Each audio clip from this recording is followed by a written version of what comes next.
Hey everyone, welcome to Hey That's Me, a commentary podcast. I'm Patrick Hotner. I'm Brian Lynch. Patrick, what is this podcast all about?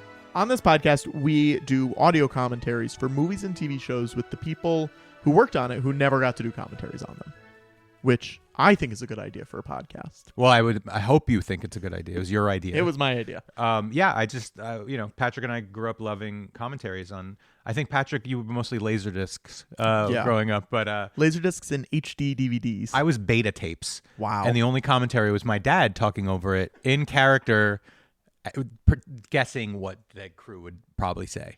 Like, we were watching Zorro the Gay Blade, and he was like, see here, Hamilton had to play two parts. I was like, that's right, Dad. You ever see that movie? Don't watch it. I haven't seen it. Okay. But this episode is fun because we're doing a movie that I think is very, very fun and I really enjoy. It's Roger Rabbit for the new generation. Yeah. It's Chippendale Rescue Rangers. It's on Disney+. Mm-hmm. And we have the writers, Dan Gregor and Doug Mand. It's such a hard movie to do. It is so smart. Yeah. And this is going to sound insulting, but it shouldn't be because this is the kind of stuff I write. Yeah. That could so easily not be smart. Oh, absolutely. And it's so smart and weird and has a great personality that all its own. I don't think that's insulting. I think, if you're working on a specific type of IP that like has its fans that are very rabid about it, but also hasn't been touched really in 30 years, right? And was a Saturday morning kids TV show, whatever. You can go one of both ways with it. You can either subvert expectations and make it interesting and cool and weird, right? Or you can just do the thing again.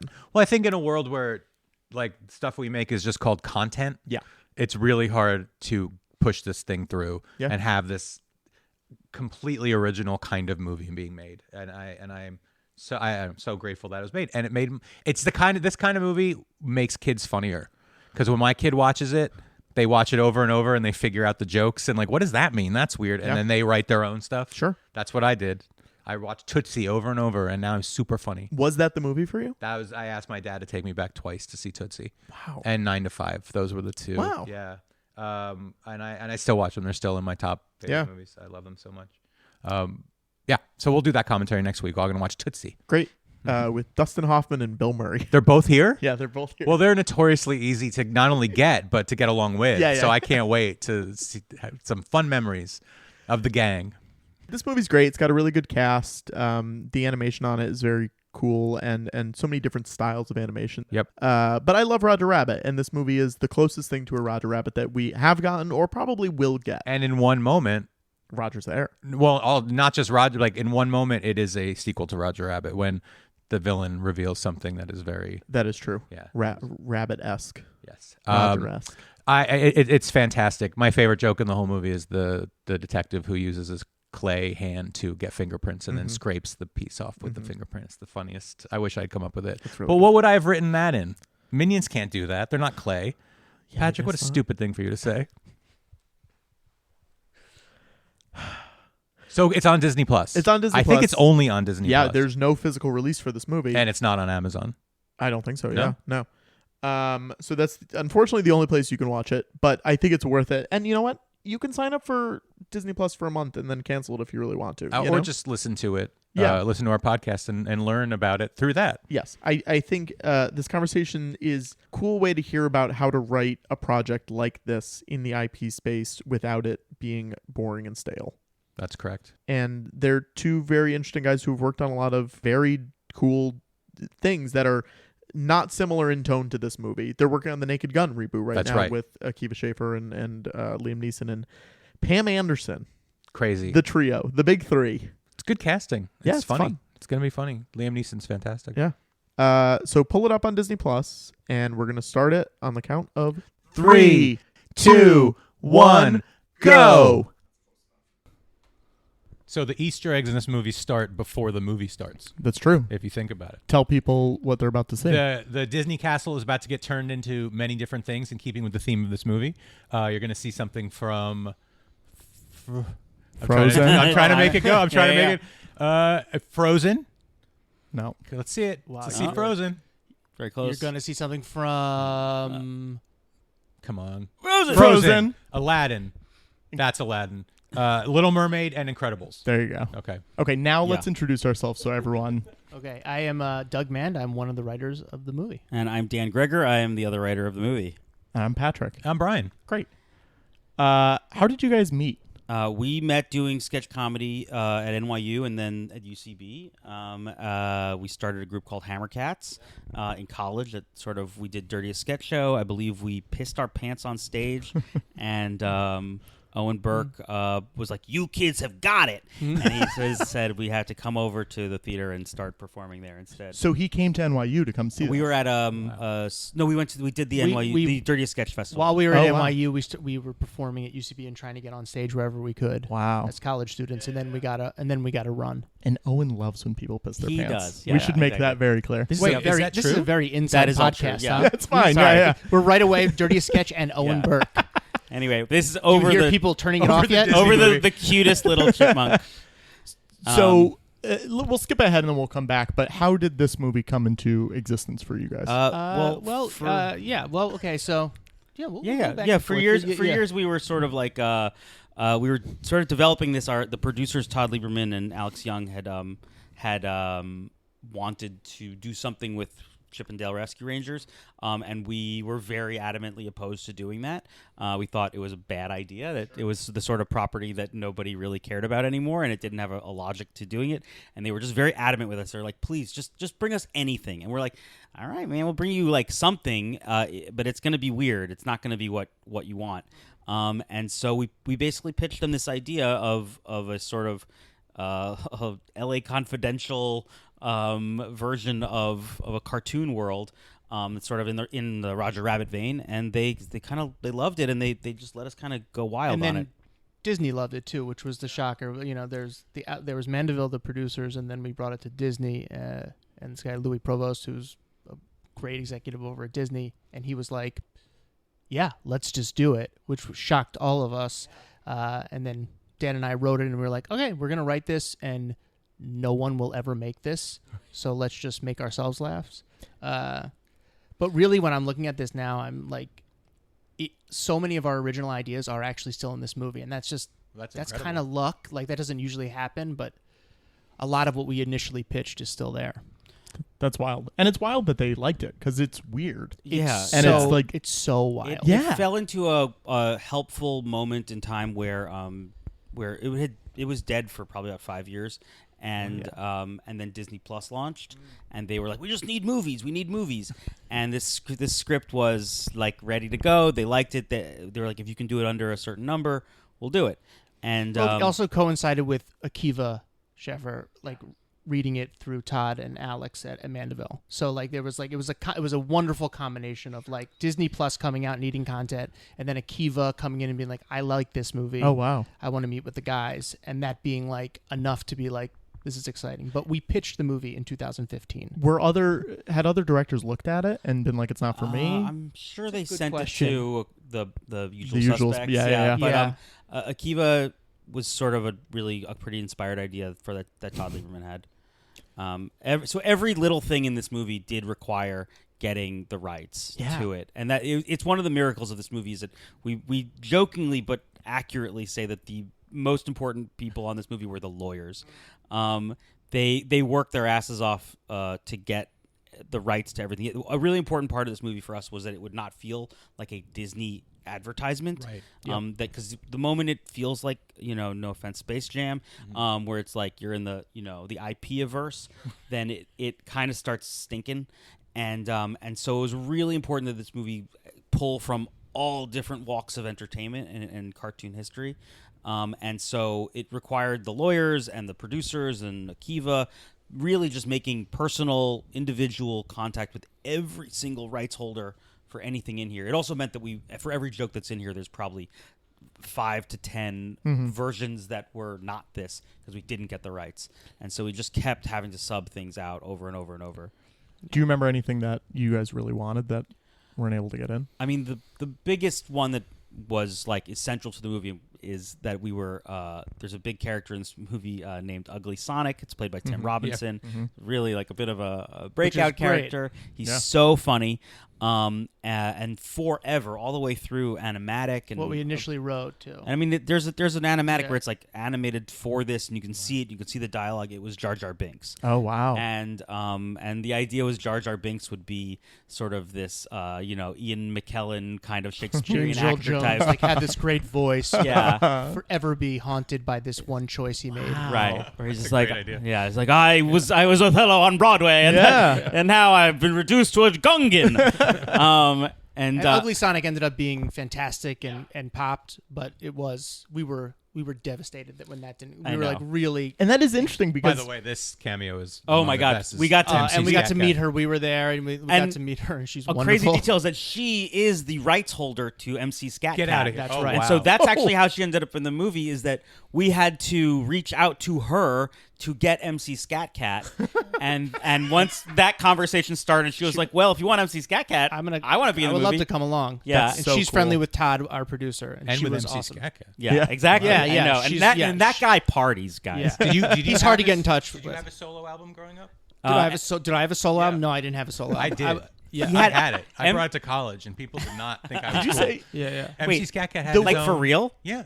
That's Yeah. spectacular. And you weren't the most popular kid on campus? No, sadly, no. I can do a verse. You can Please. you can scat Yeah, his you scat. have Let's to hear know. it. Have you ever seen a cat with so much charisma, got more moves than a mutant ninja turtle that is? And I'm doing the cat strut to hell with John Travolta and the Disco Duck. Oh, throw that mic down. Yeah, I'm gonna go Did now. you- I can't top that. Did you revisit that before this, knowing? No, That's I- just in your I brain just think forever. that was- yes, Yet that you don't was- know your kid's birthday, probably. No, I don't know my kid. My kid refuses to talk to me. I mean, we did talk over this movie. Obviously, has a lot of influence from We rapped over Roger it. Rabbit. Yes, Roger Rabbit's like a central Roger Rabbit inspiration was for really this. the central touchstone of wanting to do this, of wanting to do kind of a continuation of like if they got to do another Roger Rabbit, what kind of themes would they be going with, and what would be the updated version of it? And a really fun part about it is that we didn't have to do all the logic building of Roger Rabbit. It's one of the things that I think allows this movie to just sort of jump in and be really fun really quickly, is that you're just sort of like, yeah, it's a world where cartoons and people live side by side, and the world's weird, but we don't really need to figure out too much of the logic of that. Is this scene that we're in right now? Is this a real set or is this? Is this Well, this is their animated? trailer. But I mean, is it a physical set? Oh boy, is it a physical set or is No, it no, it's not. Sorry, Okay. I don't know. No, I it's didn't fine. understand the question, and I'm sorry. That's okay. No. This is not a physical set. This movie is a probably 2/3 physical sets, 1/3 CGI sets. But this one is not. We didn't build any mini sets really. Oh, interesting. So even like the houses and stuff are all The houses CGI are all too? CGI. Okay. Yeah, that's it's sort of a pretty solid marker. If it's a mini set, it's probably CGI. Okay. Well, I mean, did a it great looks- job. Yeah, That's it's great. great. So Amazing good. job. Yeah. So then you got to have Roger in the movie. I know. We yeah. got to have Roger in the movie, which also had to be okayed by Spielberg, Wow. and that's also insane. And it's the first Roger thing since probably the shorts, right? In Yeah. the early 90s? Yes. So it was. It's crazy. I mean, we're really shocked that. Just the fact that Steven Spielberg has seen this movie is crazy to us.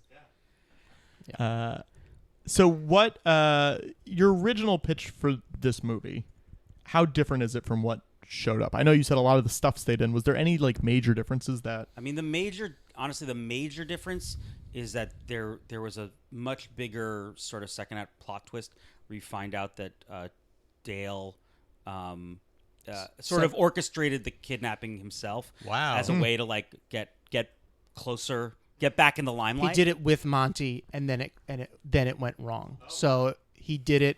It was a stage. It was staged to get himself back with Chip. But it was bullshit. And then, but it was that was a big twist. That was sort of our way of like being like, oh, Dale is sort of trapped in this concept of like getting back in the limelight, and he'll do anything for it. And now that he's sort of like reconnected with Chip and he has this relationship with him again, he sort of doesn't need it in the way he thought he did. Right. But nevertheless, he did this terrible thing. That was in there right up until the last draft before the green light. Before the green light, yeah. And what was the reason for? The truth is, I think it was actually a great plot twist. It was fun, but it was in a world where we wanted this movie to be 90 minutes. Yeah. It was probably one more complication than was necessary. And I think for the pacing and speed of this movie, it all was the right choice. I think there was also a fear that it would make Dale not redeemable enough. That's too. true. There was two things. There was a flow thing, and it lifted nicely, but it was also there was a fear that it was like. I think there was one of the. Was there pushback because obviously people like these two characters as like a nostalgia thing For sure. but in this movie they're both kind of unlikable in their own way. Oh, believe me. How much pushback was there on that? The best thing that we got, not accidentally, but was that John Mulaney signed up to do this, and Mulaney, that was probably the hardest part of development was like the push and pull of like how likable, especially Chip was, and we tried to sort of soften the edges where we could, and so we got that approval of like they're like, okay, this is all soft enough. And then frankly, like for my opinion, John Mulaney is just so inherently prickly that you even if you take off all of the edges of the dialogue, the character is still going to be prickly, and that was to me, I think, one of the things that really kept the movie together, regardless of like whatever sort of development process needed us to sort of make him more likable. I think one of the big notes that we got to, and something that we worked on, was just to make sure that we felt empathy for the characters with their backstory too. So make sure that we earned this prickliness to see where the fight happened, even see them as kids, kind of love them as kids, and see the innocence that was lost with them, to allow us to really kind of go for the tone we wanted to for both these characters, which were two jaded characters and very much just like characters that Hollywood had chewed up and spit out in very different ways, and where they ended up. The movie didn't open on the flashback to their childhood forever. That was something that we also added really at the very, very end as a way to be like, let's just button up the fact that you're walking in with a lot of empathy for them. That was something that was just in flashback later in the movie.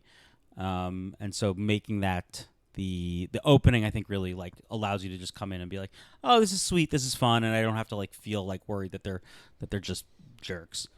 Were you guys around when they filmed?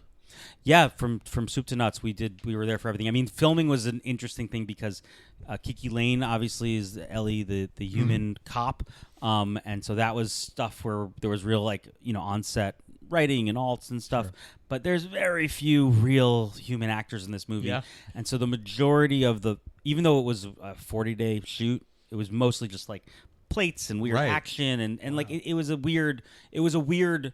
Very simple shoot, all things considered, and so the real work of the movie was in the booth, recording all of the actors and doing. I mean, there's aside from all the different specifics that we got rights to, there's dozens and dozens of alts for everything. We have so many funny actors that we were like in there, kind of riffing with, and they're improvising, we're improvising with them, and so every line is great. This is actually my favorite improv of the whole movie. Is this one coming up where he just says where Chip says a voicemail. I don't like that. That was Mulaney. Yeah. Now, did the voice actors record before the live action filming? So both. Okay. We had both. Basically, before we had the voice actors do their voice to the animatic, and then because also like Akiva is good friends with the stars of this movie. He would also just constantly have them just do voice memos on their phone, and so it was a lot of that. So when you're writing, you obviously don't know who's going to be doing it. I'm assuming. Did you have people in mind, or what was the process on that? I mean, I'm trying to remember what we were thinking in the beginning. I mean, once Akiva came on board, it became clear that we could get to Andy, and you hope. We hoped. We didn't know what was going on between the two of them. Avoiding each other in their shared office space. And he was exactly who we wanted for Dale. And then for Chip, Mulaney was right up there on the top of the list too. It was a dream casting. It was no bullshit. Like those are the two names that were right for this from the beginning when Dan and I started writing it before we met Akiva. So was it always going to be regular voices and not the high pitched voices? Yeah, that was a big thing for us. It was the same thing with the CGI versus 2D animation, where again, like it really was for us about like puncturing the concept of the cartoon and putting them in the real world. And so also amazing that they never push back on that. That's I mean that These in of iconic itself characters. is a miracle that you have two main characters who look different, who are designed differently in their animation. I'm really proud of this storyline.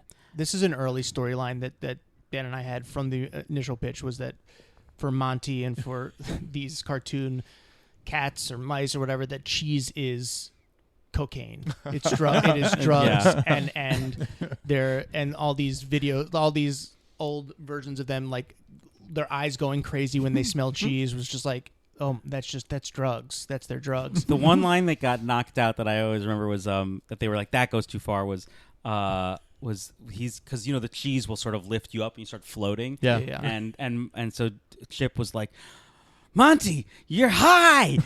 You're high as hell. Monty's Eric Bana, right? Yeah. Oh my God, Oh my Eric God, Bana was so wonderful, so good, Amazing. He's so funny. He's in in it. Australia. Watching him, like in Australia, just do this voice, he got so into it, and he was such a joy to work with. He's so It was- funny. Every take was great. He was like, oh, I get to just play a drug-addled maniac. Yeah, I'm in. Was there any because Jim Cummings was Monty? In Jim the Cummings cartoon? was Monty, yes, and and who's also in the movie. yeah, exactly. Yeah. So it was definitely, again, this is in its own weird way a real love letter to just the history of animation, and so all of the old cast members are back in various roles, and it was just especially a lot of those nostalgic cameo parts like He-Man and Skeletor. Those are the original voices and stuff like that. That's incredible. Yeah. No. If you guys did a sequel, would you have more for Monty to do? For sure. Yeah. He'd be with them. Yes. Same with Gadget and Zipper. Yeah. We felt like the primary relationship of that was another thing that got cut, was like a more of a meaty middle where Gadget and Zipper were like much more present as characters. Oh, yeah. Again, in getting this down to a 90-minute movie, those were good cuts. Yeah. They lived in Joshua Tree, Yeah. That's great. It was like they taught local theater in Joshua Tree and like in an actual Joshua Tree. yeah. I think it's amazing that Disney was like, okay, let's have them be a couple and have a lot of kids. Oh, we got Yeah. so much Amazing. hatred for that. Not from them. Not but from yes. Disney. Disney was all for it. As it turns out, there's a lot of people who are very into Gadget. Sure. And if you just type in Gadget on Google, that's all you write. You're gonna see things that you maybe don't want to see. You can never unsee Yeah, it. and so there was a lot of people who were like, "She's with Zipper? Fuck that guy." She can do better. Yeah, that's exactly He's right. not big enough for her. Was there other stuff that people got upset about? There was some contingent of fans that probably were just unhappy that this was not just the old cartoon. Yes. From the get-go, that was our whole premise, was like, that's not a meaningfully large enough audience to make a satisfying modern movie. And I would say that it wasn't overwhelming. I mean, like you have to dig, and there were definitely some people. Yeah. And I dig because I hate myself. But for the most part, even like the old fan base, I think, was really happy to see it sort of come back in this new weird way. Yeah. I think the general reaction from fans or people who just like movies was like, "Holy shit, they made this movie!" Like I think it was just shock every time like something weird happens or a little dark, Yeah. more than anything else. Oh wait, I These are did pull up. so I did funny. pull up a list of all of our alts of Good old idea. titles. good. Fantastic. Okay. Can I read you some We while just we're saw going? Fast and- So yeah, so I'm just gonna go through some of these quickly. Some of these, obviously, some of them are in the movie. We have so it was Dances with Wolverine, 101 Spider-Mans, Ways the movie. Is that in there? Ways the movie I think Yeah, is still there's in there. Batman versus Raise like the car the app? car app. Yeah, Amazing. yeah. Jesus 2.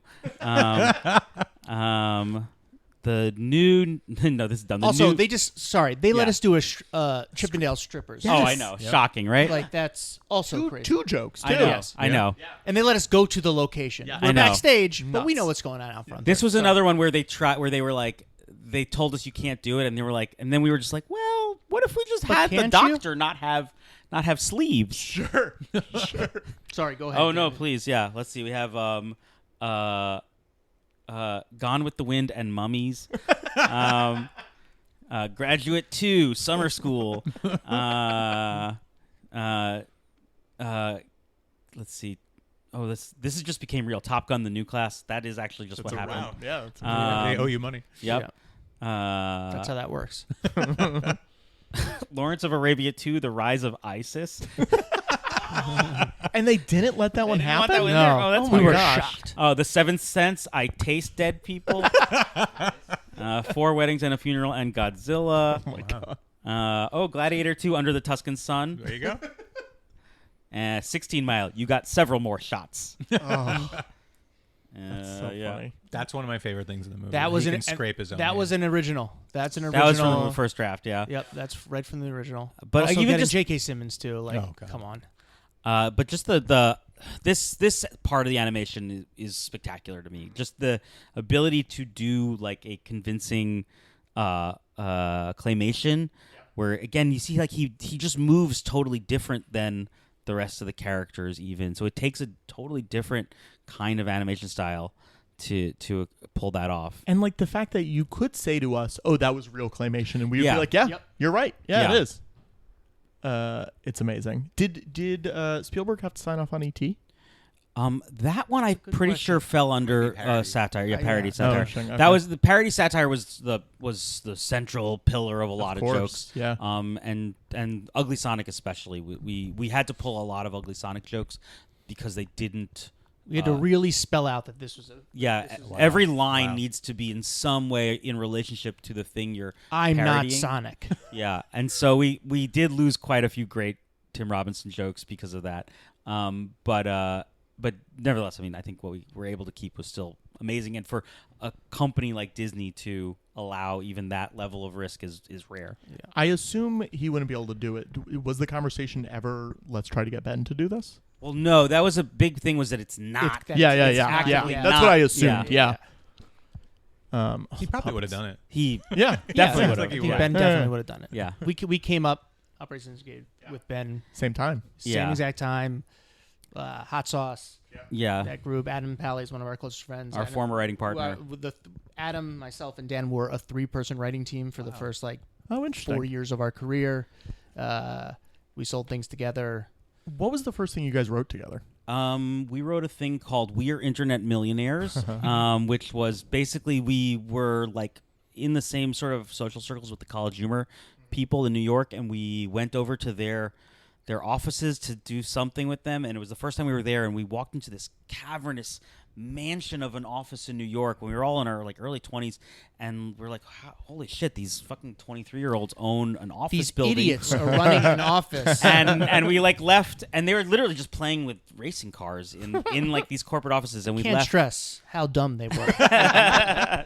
But they were millionaires. No, they already were at great. 23. They had a great idea and they did it, but we were like, this is insane. Yeah. Just the idea of being made in charge of a corporation, and so that was the first premise. Yeah. We sold that. We knew we had to do something. We were like, we're not going to make a living as sketch comedians, so we were like, we needed an idea for a sitcom, a pilot, and that was it. And then we snuck in. Dan was working at HBO as an assistant. We snuck in on a weekend, shot like 5 minutes with a then unfamous Ellie Kemper, and the 3 of us as the stars of the show, and it just kind of took off. And then for some reason they didn't put us on TV. Yeah, Is we it were like, online? Can we watch that? It is online. Yeah, I'm Okay. sure it is. Yeah. and then from there we sold a bunch of. Yeah, for Me, like Adam, another Dan. like 5 years, me, Doug, and Pally would sell like pilots and movies, and we had stuff that was just kept dying. And then he was like, I want to be an actor. It's way easier than writing. Yeah. What was the first thing that got made?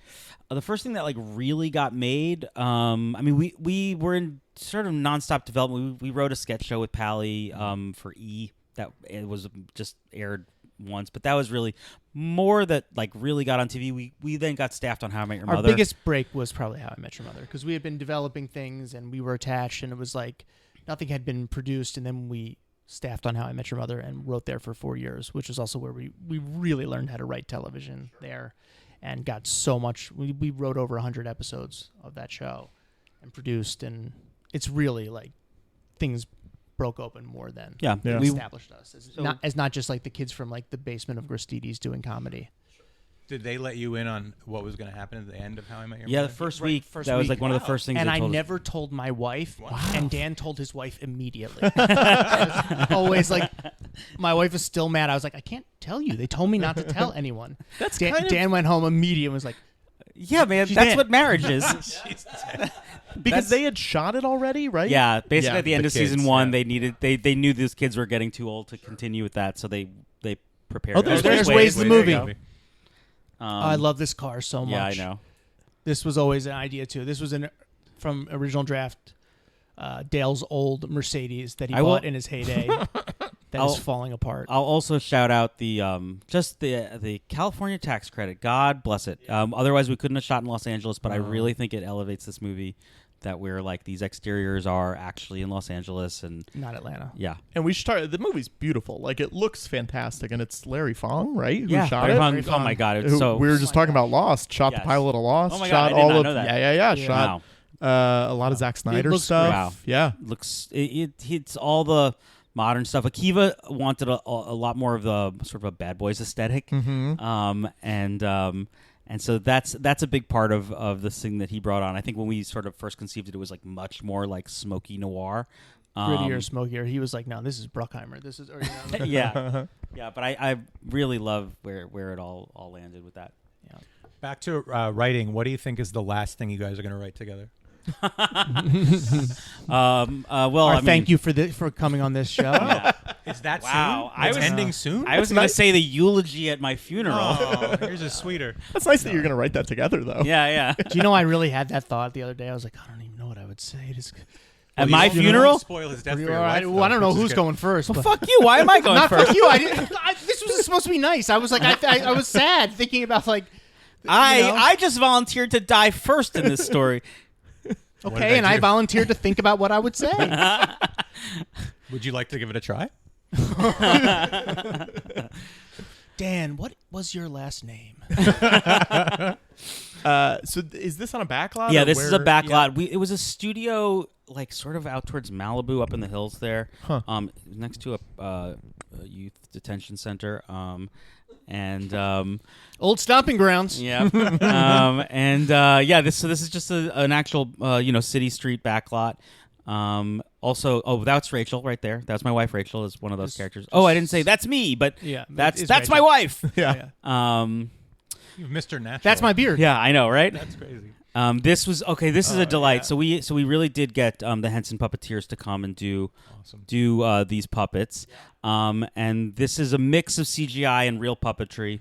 But as soon as they yell cut, this puppet right here, the cheesemonger, is just sort of sitting around on the set, and it's just sitting around, and they're so fucking cute. They're like, you're like, oh, I want to go take a picture with the actor who, for the first time, is not judging me, and so like we're in between takes, and then like me and I think the writer's assistant go over.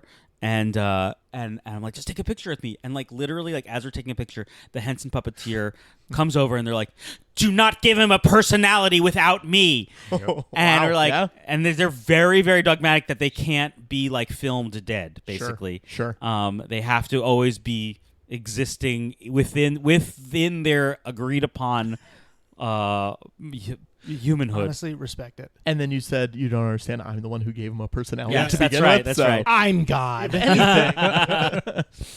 I mean, look at this is man. I know I keep saying it, but this is an opium den. This is filled with junkies, and we made it. Yeah. Yeah. And also on Disney Plus. I know. 4 different styles of animation. Yep. Like there's that mouse, there's the mouse in the background, there's Chip and Dale, and then there's the cheesemonger. And it's just like it's amazing that they all work together too. That's the other crazy thing. Yeah. Is like none of them feel out of place necessarily, No, it's so even though well they are blended. so different. Those were early tests to see how the different dimensions of characters Look could together. coexist. Mhm. And it popped pretty quickly. Like it worked better than we Yeah. expected right away. Yeah. We sort of, because again, it's so easy to write like these things where it's like, it's a CGI and a 2D next to each other, and then they're in the real world, and you're just like, sure, but The fact that it worked was kind of shocking. yeah.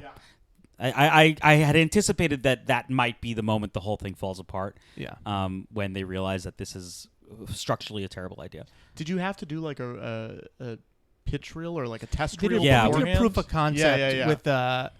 with Akiva that was just like a scene to prove that like these two that Chip and Dale would look good together, what it would look like, how he'd want to shoot it. Sure. And so It was the next scene coming up pretty much, which is Seth Rogen, who Akiva's friends with, did it also. And also, wow. this is the joy of working with Akiva is he can be like, let me just call Seth and just see if he'll do it, and it's like, okay. And then so like for a free proof of concept, a bunch of executives are hearing Seth Rogen. It helps. Yeah, I mean, of course. It feels like a cheat code. But so there was that, and that was they gave him us a little bit of money to shoot that and see to animate it, really. To animate it and see like, all right, can this work? And it did. I can't get over how pleasing Dale is. So Visually, he's just so. It works so well. My wife says the same thing. He's so damn cute and sweet, But those teeth. The thing, I mean, certainly for us in the development of this, it was the thing we most hated the idea of, where we're just like, we just cannot do one of those like weird, uncanny valley kind of CGI movies. And so our displeasure with that genre, that burgeoning genre, was really honestly the genesis of the whole project. But it birthed all this stuff. I mean, the Uncanny Valley is so fully from that exact idea, and I mean, Cats I think had not come out yet. No, it had come out. We wrote it before it came out. It was one of those. It was a good sort of serendipity for it. It was the same thing with like Space Jam. Space Jam came out like right before this movie, and so it teed up this movie really well. Yeah, this is a perfect antidote to it, right? Yeah. So was this a COVID shoot or was this pre-COVID? Yeah, this was a very COVID shoot. I just was looking at some photos. COVID shoot, a COVID post. I was looking at some photos of myself on set, and it's so psychotic because it was like just layers upon layers of masking and like plastic masks and barriers. Surrounded by puppets. And I know, exactly. No humans on set. Don't sneeze on the puppet. I mean, I guess that's nice that you didn't have a lot of actors then that you had to deal with. It like helped. It made it easier. And also, I think that might have been one. Like, there's so many reasons they made this movie. Yeah. That was, I think, probably a reason too. It's like, all right, we can go shoot this now. We can go do it. It's not ensuring a COVID movie was so crazy at the time. But this dialogue was this exact moment was the proof of concept. Which was like, how do we get Seth Rogen to have dead eyes? Yeah. Was Seth motion captured or is this just? Yes. So that's actually he was probably the only him and Peter Pan were mocap, and Will was doing mocap for that, or sorry, I'm mixing up stories and I can't talk about that one. Okay, sorry, but Seth is mocap. I think Seth might have been the only one who was mocap, wasn't he? No, but do you remember why? Yeah. And we'll hear about it later, but you guys won't. So sorry. This set is amazing too. Yeah, this was also this is in a writing level, one of the most exciting things is when you start finding the overlap of thematics with like setting and activity. Yeah. And so the idea that the whole world is about like how much can we squeeze out of our nostalgia, and then being like, oh yeah, like let's just make a factory that's like literally the embodiment of that concept of like how do you just force toxic nostalgia down your throat into turning it into literal crap. Yeah. And so that's what we were like, yeah, great. We're going to make that the actual text of the scene now. But the Shrek body wash, also another fun thing to just start digging down the rabbit hole of like weird, bad products that didn't sell. Yeah. Those are all like real things. Does that fall under parody, or did you have to go to DreamWorks for that? It's probably very specific. Yeah, that has definitely a satirical element. Here he is. Okay, now this was originally supposed to be Pluto. Is that correct? No. I thought you said in an interview. I'm a terrible researcher. Maybe I made it as a joke. Oh, okay. Actually supposed to be Santa. Yes, it was good. Santa Claus forever. It was Santa forever. Interesting. That's funny. That's really funny. Yeah, and so it was like sort of it was in this vein of like the Coca-Cola bear. Santa Yeah, it was Claus. like uncanny. That's great. That's the remnant of it. Sort of is that the bear remains the Coca-Cola bear. Yeah. And it was, and I'm trying to remember the exacts of that of that I'm story. trying to also, but it was obviously not about a child I think it was star. flagged pretty early on, the Santa It was like, please don't ruin Santa for children. Yeah, it might have been where you lost my kid. Yeah, exactly. If you did that. So That's probably a good hole. It was They said, certainly. we don't own Santa. We don't know who owns the rights. Yeah. We can't really. Yeah. Yeah, but it It's was Spielberg, a too. similar story of like it was, but it was a similar story of him basically becoming like a freak through bad surgery, right? Yes, it was a similar idea Yeah. because it was really ruined it Santa. was the Yeah. Zemeckis Santa kind Yes, of vibe. that's what it was. Oh, that's great. Right. That's why the Coca-Cola bear is there. So it was the same idea. Right, where he was like, oh, I was gonna make it in Hollywood And as still Santa. tossed aside as Santa. Still Yeah. like with all this bad Yeah, digital work done. I can't believe they let us give Peter Pan pubes. Yeah. It is interesting. Like, They're chest pubes. why were they okay with making him the villain? Great question. It's a great question. I really think some of these things are just like falling through the holes. I do love these series of These jokes. are also all the spaghetti bad. dogs. Oh yeah, I wrote a bunch of them down. There's one that Farm Beast, which is Lion King, and Stupido the elephant. Baby. Yes. Yeah, a lot of them thankfully ended up in the closing sequence, right, but yes. we probably wrote another like 50 of these. Yeah. Yeah, man, the Peter Pan of it all is shocking that also they let us fuck with this character and this. Oh, he's got a ponytail. I forgot about that.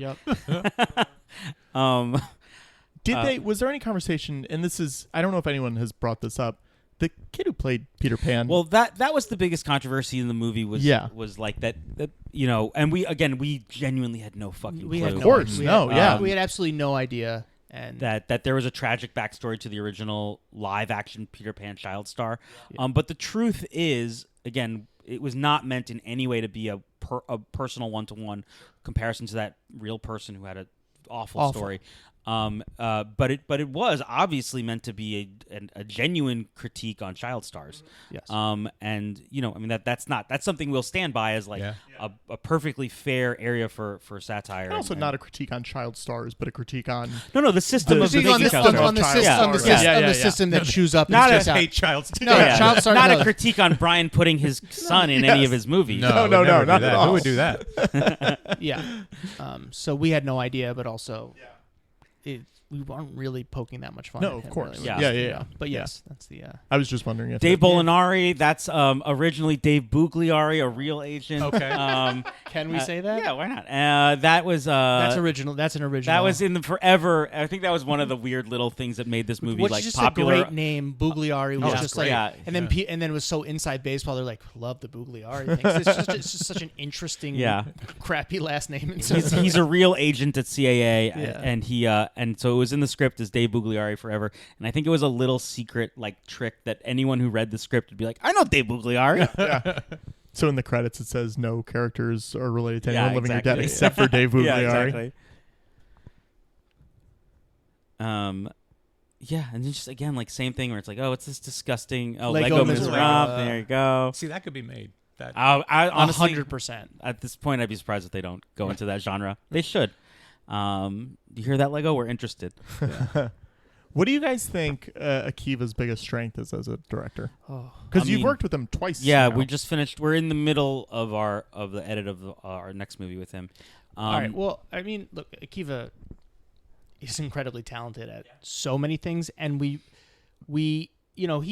he came onto this after the script was written, and then he helped with rewrites, and he was amazing, and so I think part of the joy for us is that he's also a writer, and so sometimes when you get notes from directors, it can feel a little bit like they're not really taking the actual script as a whole into account, the tone into account, but Akiva is always doing that. So that's an absolute joy working with him. And then we wrote Naked Gun with him. Just it's the three of us are credited with it. So I'd say writing with him is fantastic. And he's very collaborative. And very best idea wins, which is a delight. Yes, there's no ego on the idea. It's best idea wins, and he wants to hear all the ideas. Yeah, and I'd say, I mean, the best part about doing an animated movie with him, is that he's among his many excellent skill sets. He's a spectacular editor. He's so good at editing. And so so what that allows in an animated movie is you get so many bites at the apple. You get to keep like editing and re-editing and trying over new things, different things. You can swap in every single line a dozen different times, and so we really got to hone this movie in the best ways. And he's not easily satisfied, so he's going to keep poking at something, which is great, because I think some people get to a point in their career where they're just like, yeah, no, it's done. That's fine. That's good enough. And that's not Akiva, and it never will be. Do you think him being such a good editor is because he had to make all the Lonely Island Yeah. videos 2 minutes and 30 100%. seconds or whatever? And, Yeah. and before that, when he was cutting like the Boo and that stuff, and yes, it's 100%. What's your favorite Lonely Island video? Jizz My Pants. Okay. You knew right It's away. quick. Yeah. I didn't even know it was a song. It was just my. You have to take a break. I think that's my favorite. I'm gonna let you take that one. Patrick, what's Okay. your Yeah. favorite one? What's my, Jack Sparrow? Yeah, I I think think so too. I think Jack Just Sparrow's The great. amount of times I've watched it, it has Yeah. to be that. Yeah. So you guys are wrong. Is our point? No, Yeah. Yeah. So wait, you guys both think that? Yeah. I think yeah. That's how we bonded I when we need you. met. I need you now. Dan, back me on the Just jizz. say it. Just say it. Jizz. I think it's my favorite song by them. Yes. So I don't know. Video-wise, I'd have to like look Yeah, at yeah, it. yeah. It's going back though after working with him. Like there were a couple of days where I was like, man, I just went back and watched like Lonely Island videos. There are so many good ones. Yes. Yeah, it's really hard to do Their that. podcast is so good. It's the really one with good. Seth Meyers. It's Yeah. fantastic if people haven't listened to it. Patrick, support their podcast when they mention this one. Don't, Okay, you don't- sure. Yeah, sure. Little rubber. This location was So much spectacular. fun. So this really is the props department basically Oh, wow. buying everything on the internet that's related to Rescue Rangers. Oh wow! It's So it's m- real It's stuff. mostly really- real mostly stuff. real, yeah. Wow. They really wanted it to feel authentic, and they did such a great job. I mean, they built stuff too, but it's pretty amazing how much of this is real, pulled from eBay and stuff like are that. the Pogs real? The Pogs were not real. They're That not was real. that's a plot point. wrote Feels that. like they could They be. though. probably I could bet be. they exist. Yeah. Right. They probably do exist in some way or another, but but because that slammer was such an elemental part of the plot Right. later, Yeah. we it had to be. Where that. was this? Do you this remember? this location? Yeah. They built the location right in the studio, I believe. Oh, interesting. I thought it was Oh, part wow. of the. Them Yeah, walking yeah, to you're the right, garage looked like a Yeah. real spot. Yeah, they This they- is on the sound on the stage. soundstage. Okay. By the way, Pogs are back. Oh, really? I recently, According to the guy Brian- who had the MC Scat Cat.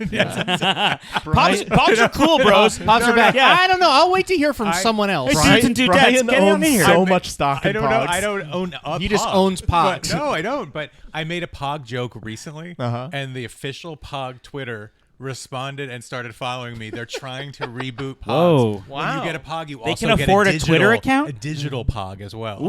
Yeah, Pog NFT. a PFT. I'm sorry. What you just described to me does not sound like they're back. It sounds like they're trying to resuscitate. That's you true. know? Yes, they're trying. They're trying. Anyway, This you was guys a like joke to that invest? got. This was a joke that got changed. This was the set used to be that it was one of those. It was a joke about Disney animators putting.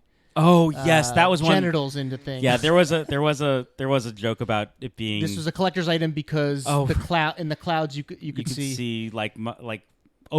Oprah's, No, it wasn't no. Oprah. We made Oprah a thing because it was like, but it was a reference to this was a collector's item because people recognize that the clouds look like a giant, Yeah. and then that got axed, so then it became look like Oprah.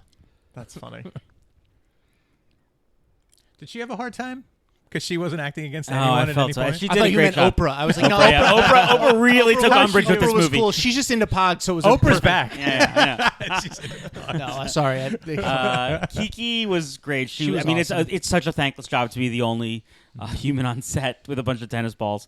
So who was that guy that just walked? The animated character. Did you know? Oh, no, that was actually. I mean, again, in a fun way, that wasn't Yeah. anyone in particular. Oh, okay. That was, but it was meant to be. Again, we're like in a sort of like a Eastern European neighborhood where they have these bathhouses, and so we picked up some old Soviet animation. Oh, wow. Which is Yeah, surprised you great. didn't get that reference. Which Yeah, no, it's just sorry. meant to like look kind of shittier, and because they were like couldn't afford the same amount of frames as America, and so and all the animators were malnourished. yeah, exactly. They didn't have as many fingers. So yeah, I mean, like that guy sitting in the tub is like that. You know what I love is they're not all famous all throughout the movie. You see a lot of animated kids running by. Yeah. They're not. It's great. It's that, so smart. That was certainly the concept of like, well, no, they're just people, so they have to just exist as people, and they want to make it in Hollywood, so some of them don't. Yeah.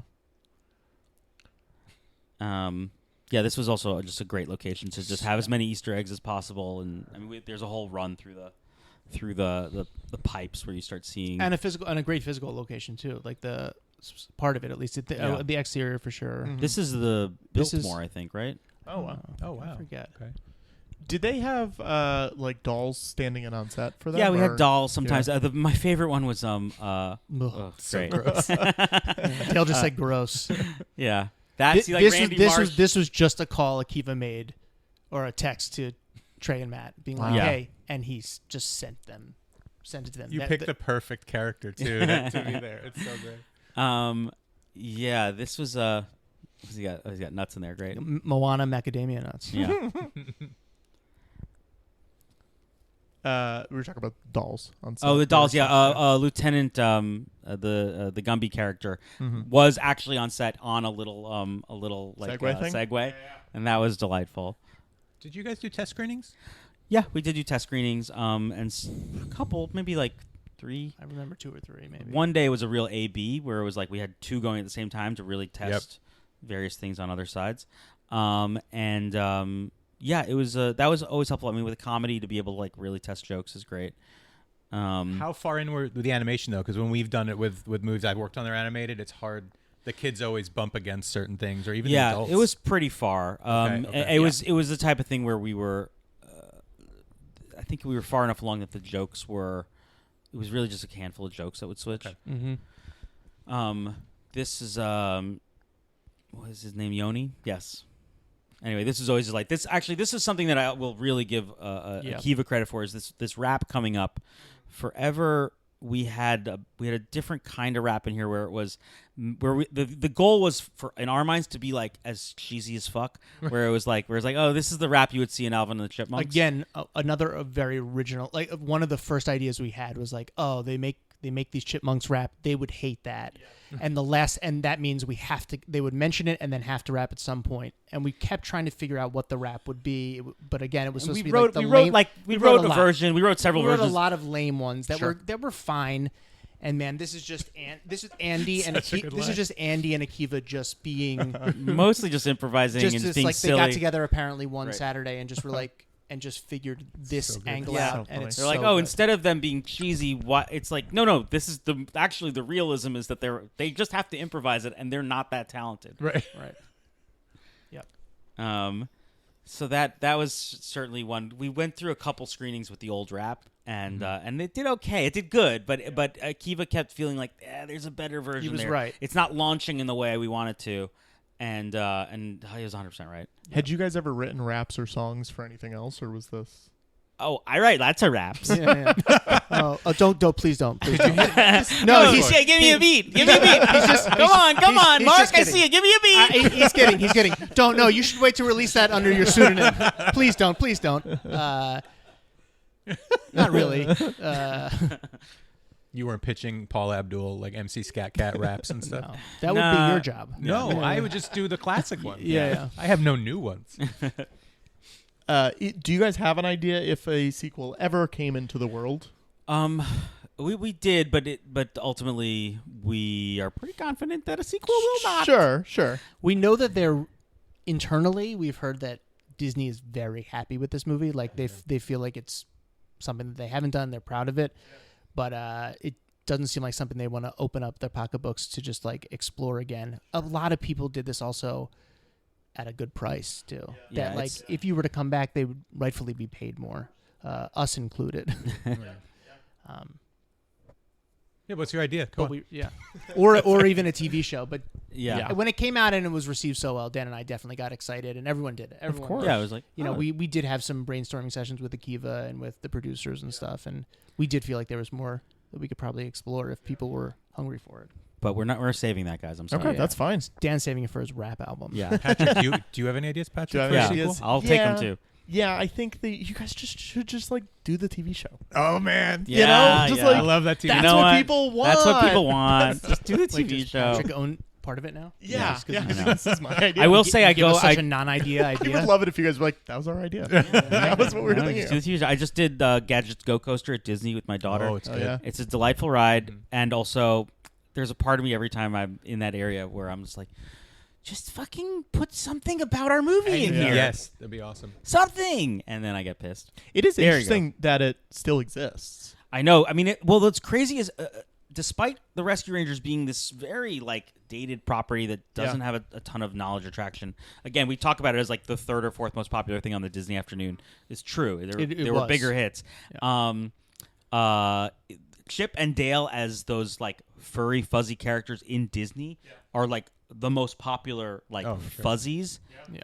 Is that what they're called? Or is that just for the They're fetish? called Stuffies? in Like some stuffed communities. Yes, they're exactly. called fuzzies. All right.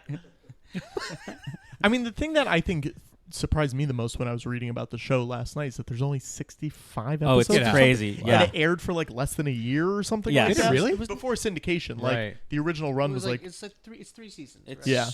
4 seasons, I think. But Yeah. yeah, it's tiny. because I watched it all the time as a Yeah, kid. so Like did it was we. just But you on don't have a constantly. sense of the linearness Yeah, of it yeah. because it's all keeps repeating itself. Sure. This art was some of my favorite stuff in the movie. Was just, again, just having to like talk it out with the set There's design. definitely a I document here love too. the Felix the Cat Yeah. with Pink Panther's face. Oh, Yeah. it's so good. Yeah. Oh, this is great. I love that. These are the kind of jokes that like sitting down with the set designer to be like, yeah, it needs to be this, and how about some of this? And they would come up with stuff, and we'd come up with stuff, and like the production writing was so much fun on this. Did you keep anything? Yeah, I have a bunch. I think I have all of them actually. That's great. Yeah. Maybe I'll frame that someday. You could give them to us too. That'd be fun. Sure, yeah. I think that'd be really Raffle them out. Interesting. cool. One of you is more committed to giving. It's fine. But this concept of like bootlegging these movies overseas as like sort of an LA Confidential kind of plastic surgery, but with this really nefarious, dark outcome, again, is like shocking that it stayed. Well, yeah. I think the only thing that we had to remove was specifically saying that it was going to China. Oh, interesting. Oh, that's funny. But we all know that's where it was going. I should say right after I rewatched this the other night, I was rewatching because we're recording, spoiler for the listeners, recording a Secret Life of Pets 2 one. Nice. And there are Pets ones. There are Pets bootlegs. Do you know no, about I know. this? Oh, yeah. I'm aware. On Amazon, you Oh my type God, in really? Netflix has you a type couple in too. Pets, so funny. and it just says Pets 1, 2, 3. Yep. Yeah. And Pets AI Adventures. generated. Yeah. My girlfriend was like, I knew these existed, but I bragging as a didn't know Yeah. how they were. It was a brag. Thank My you so much. totally real girlfriend. Yes. And who Was I like, made. Whoa! who Well, I after that made great sex, we should watch something. but we watched a few minutes of Pets 2 just to compare and contrast them. And So good. Oh my yeah, God. it's Much really better. good. It's really Much good. better. Yeah, it's better when it's written by like a human being and not. Any good ideas, Patrick? Do you remember? Well, you should watch it's Pets just- 3. I think okay. that's where it really kicks in. When you guys are writing a script for something like this, how much, like this scene in particular, how much detail do you go into about what's happening in the scene? The action lines. Yeah. Pretty yeah. detailed. I mean, it's again like just as a writing exercise, action scenes start really sucking to read when you get yeah. too My detailed. least favorite thing to write. Yeah, me too. Just brutal. But the important stuff is all there. Yeah. Like we wouldn't write every moment of this where it's like, and then they go up, and then they go under, and then they go through, and then they're doing this. That would get boring. But the general sense of they flip and turn and duck their way through in more of one sentence would be how we would write it. Yeah.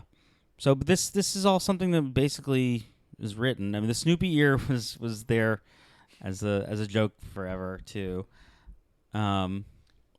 That was something in a good way Akiva really pushed back on. We basically just like had him pull it off at the end of this scene because we were like, oh, you don't want him walking through the rest of the movie with a Snoopy ear. do. And Akiva was like, no, like the logic is logic's the logic. He just had plastic surgery. Yep. So he's got to hold on to it until he can get back to a machine to undo the plastic surgery.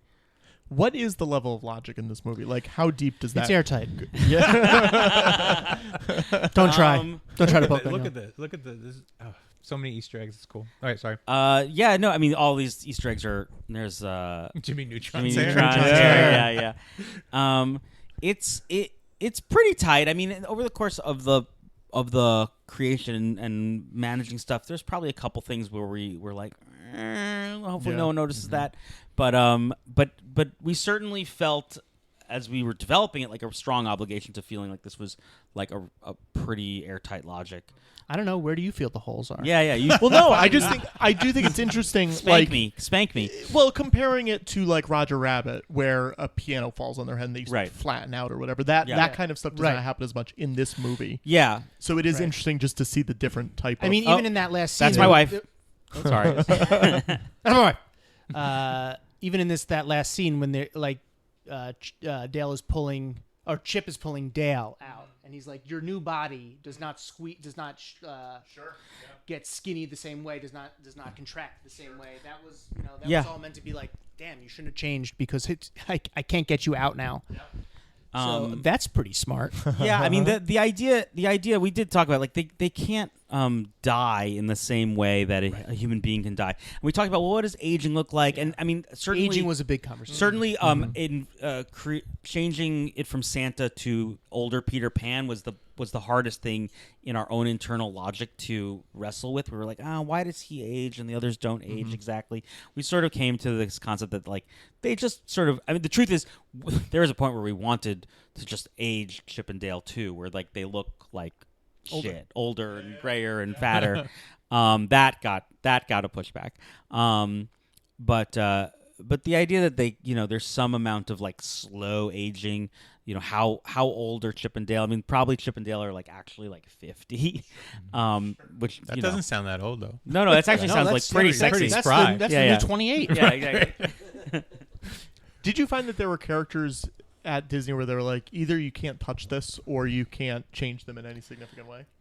Mickey, Minnie are untouchables. Yeah. You can't even like really. We actually had a series of flashbacks written where when Dale imagines, it was more of an imagination sequence where Dale imagines his life in like when he regains fame. That it's like him showing up to VIP parties and him being like, Mickey, Minnie, you look fabulous. No way. And they were like, get that the fuck out of there.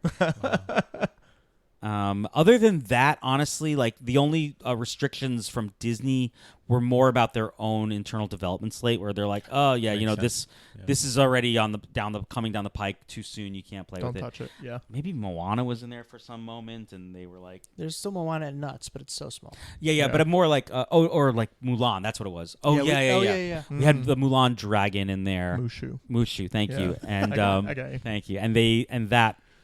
Yes, that was like no, Mulan's coming out. We're now. not done with that one, baby. Yeah, but then Mushu's not even in that movie. Yeah, I know. They lied. I think he's real quick, like in the sky or something. Yeah, and a penis. Yeah. I think you mean Oprah. How do you guys write? Just gonna ask wait, that question. How do you write? Yeah. Oh well, I've been dying to find out. Please, you're gonna find me out soon. Well, you guys have ChatGPT. Hurry up, please. How do we break Well, how do you break a story and then the scenes? Yeah. Well, usually when we are breaking an idea together, we're talking about it. We're outlining. We outline pretty in depth, whether it's a movie or a TV show. Maybe and try to do it in person if we can. A week or 2, 3 weeks, whatever it is. Yeah. Put an outline together. We usually will do a vomit draft. That's probably the most important thing. Is just like do a really non-judgmental, rapidly paced sort of like just fucking keep writing. And mostly just saying the thing like in this scene, I feel this way because I'm sad about my past. But what I really want to do is like it's okay to do that because that's the emotional engine of each scene, as long as we're getting that in. With the obligation that, like, just there's no judgment. Everything, just put it out there.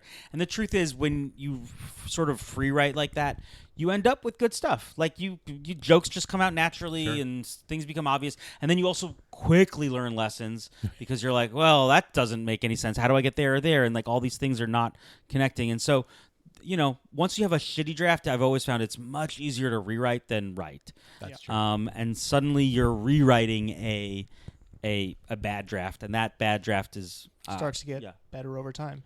It's really like I mean, you've heard it. You've probably heard it on the show or whatever. Just writing is rewriting. Like you just so you start with this lump of clay, and then we're just kind of talking. We're sending each other drafts, versions of scenes, and being like, "I like this. I think this needs to be, cut here. This is too far. Whatever it is." And we're editing each other as it goes. So hopefully, by the time we hand in a draft, it's already gone through like 4 or 5 drafts between us. Yeah. And then before we hand it in, we usually sit down then together and go through the whole thing again. Vote Senator Butthead. That one, pretty happy about that. So good. Amazing they let you put the word butthead in the movie. Again, it's just I know. Yes. every single thing is like, man, it's crazy. Here's another Michael Bay shot. Yeah. This is very Bad Boys. This is totally Bad Boys. Yeah. What are each of you good at and not good at when it comes to writing? No. Why don't you do each other? Yeah. I think we're great writers, honestly. I mean, our biggest weakness is we care too much. No, I think in a good way we have picked up a lot of different skills over the course of this career, and I mean, I hate writing action. I will avoid it at all costs. I don't like writing action. I like breaking story. I mean, I think I agree with Dan. I think we've been very lucky, but we also write a ton, and we've, again, 4 years at How I Met Your Mother taught us how to write TV shows, and taught us, and also just taught us how to write story, and that's I think the big thing. Once we go to when we started coming into movies, they'd be like, we thought you're just like. Sometimes you bring in TV writers or sitcom writers who's like they'll just do the jokes, but what we found is a lot of times TV writers are as good, if not better, at story, because a half-hour story is a story. It has a beginning, middle, and end. It has a drive. They're sometimes better at iterating quickly. That's probably the biggest skill. This location also just Paul Rudd was the best. He did a lot of different jokes. We had so many Iron Man jokes, Ant-Man jokes in here that the moment he showed up, he was like, "I won't do an Ant-Man joke." He just didn't want. And then he did it. Sure. And then, yeah. Let's take him to an Ant-Man joke. Yeah, exactly. That's right. Where is this location? This is the convention center downtown. Oh yeah. Usually it stands in for airports all the time in Hollywood movies, and yeah. How long does this movie take place over? Do you think? I'm just we had this conversation. Yeah, we've had this conversation. It's like only like 3 it's a couple days. Yeah, really. Mostly because I'm like, how long is this convention going on for? It's 3 days. 3 days. That possible sounds for right. sure. Yeah. Mm-hmm. This is amazing. Yeah. So this is the original voice actor who did both of those parts. It's amazing. He-Man and Skeletor. So Seth is not on set for any of this. No. This is all motion capture stuff. Yeah. But this was something we had in the original script which is like this is one of the things where it's like, oh, we have to figure out a way to get them in the outfits at some point in the movie. That was like our one idea of like, well, a fan service where it was like, the fans deserve to see them in their outfits at least once. Were you guys convention guys? Like, had you gone to a lot of conventions? I've been to Comic-Con, a handful of times, and I went to Worldcon, which was delightfully crazy in Reno. But I wouldn't say we're convention guys per se. Did they do any like D23 stuff for this, or there were any? They announced it at D23, and there was like some D23 stuff, but it was not like, again, this was not anyone's concept of like a centerpiece of anyone's slate. Sure. This is amazing. Yeah. This shot is so crazy. this is so shocking that you could add Donkey Kong now. Yeah, I know. True, yeah. Another one. It's that was something that I was much later, especially because Seth Rogen we didn't exactly know how much we'd get him going in, and so getting to add that was really fun. Having douchebag Baloo is my favorite thing. This movie was really conceived like right after the first Jungle Book came out, and when it was like very much, this CGI sort of boom was happening. That's the original Lumiere, yeah. Tigra from the 90s Avengers cartoon. Yeah, that's so good. again, like we're like, all right, who's, because it has to accord to the logic where it's like they have not been included in any of the reboots. That's right. Yeah. Yep. So they're kind of losers. My kid paused the convention scenes and just pointed. Oh, that's great. I love it. Doc McStuffins was in one. Oh, that's Ash awesome. from Pokemon. It does seem like a fun convention. Yeah. Oh, absolutely. Seems Like, amazing. it It'd is be something great. I would want to There's go a- to. definitely a wish fulfillment. I will say the Yeah. original before Lumiere, probably maybe Lumiere was only, but Eric Estrada was always like his best friend. It was Chips. That's He, great. and Yeah. he was Wow. pitching, Yeah. he wanted to pitch a show called Chips and Dale, Yeah.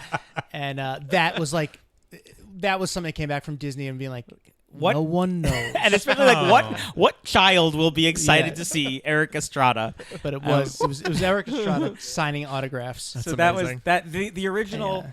I mean, that was another thing. Akiva is such a good, I got a big mouth. big mouth character. Akiva's very good at like actually registering like what it will be like on set with an actual actor. Yeah. Yes. And so he was like, I don't want to be on set with Eric Estrada where the note is like, and you're such a loser. Yeah.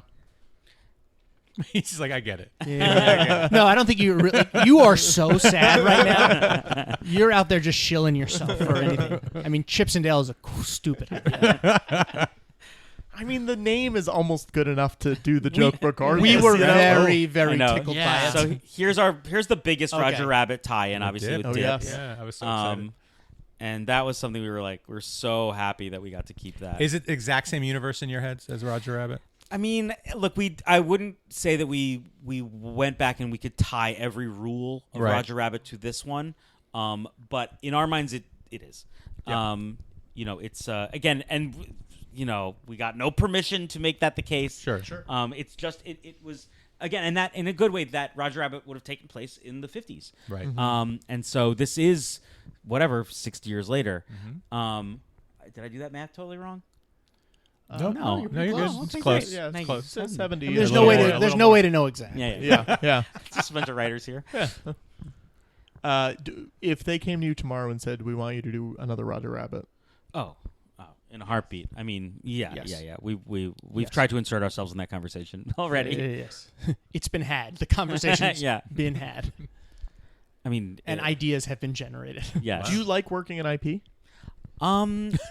Really good No, question. no, really. Well, now, No, I mean, well, Brian, it's- you're a screenwriter today. You do understand that like there's kinda have to. it's a it's necessary. Yeah. there's a major portion of your career as a Hollywood mainstream Hollywood writer that like is going to invariably include that activity. Yep. And Which so can be a real bummer.